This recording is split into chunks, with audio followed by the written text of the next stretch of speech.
L'inscription de biens naturels et culturels sur la liste du patrimoine mondial de l'UNESCO n'est pas toujours sans conséquences.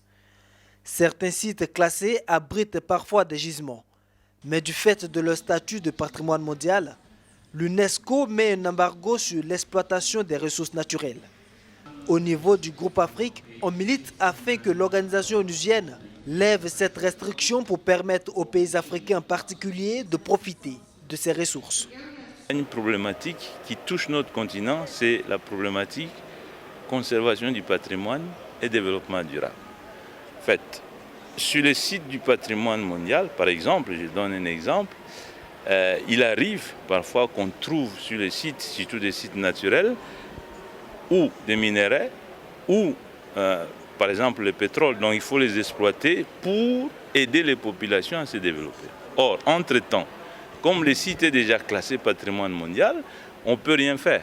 Donc il y a une barrière. Maintenant, là, dans la priorité Afrique, nous menons une réflexion pour pouvoir influencer le système du patrimoine mondial, de trouver, disons, des consensus qui pourraient aider les continents à exploiter ces ressources-là, mais entre-temps également à conserver les biens. Toutes ces discussions se mènent lors des différentes réunions quotidiennes du groupe des experts africains à la conférence de Bakou.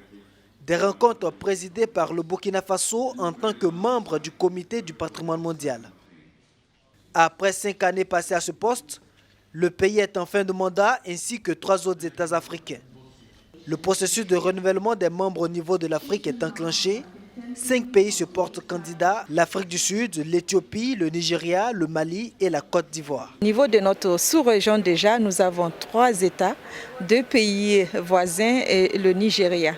Bien entendu, c'est des réflexions, des échanges qui vont se faire, puisque les élections se tiendront en novembre à Paris, au siège de l'UNESCO. Ces élections ont un pan diplomatique. La Côte d'Ivoire, qui ambitionne non seulement intégrer le comité du patrimoine mondial, mais aussi inscrire un bien sur la prestigieuse liste, compte sur le soutien du Burkina Faso. La Côte d'Ivoire, comme je l'ai dit, n'a jamais été membre de ce comité. Et depuis près de 20 ans, 25 ans que nous sommes membres de la Convention de 1972, l'opportunité nous est offerte cette année d'être vraiment membre de ce comité.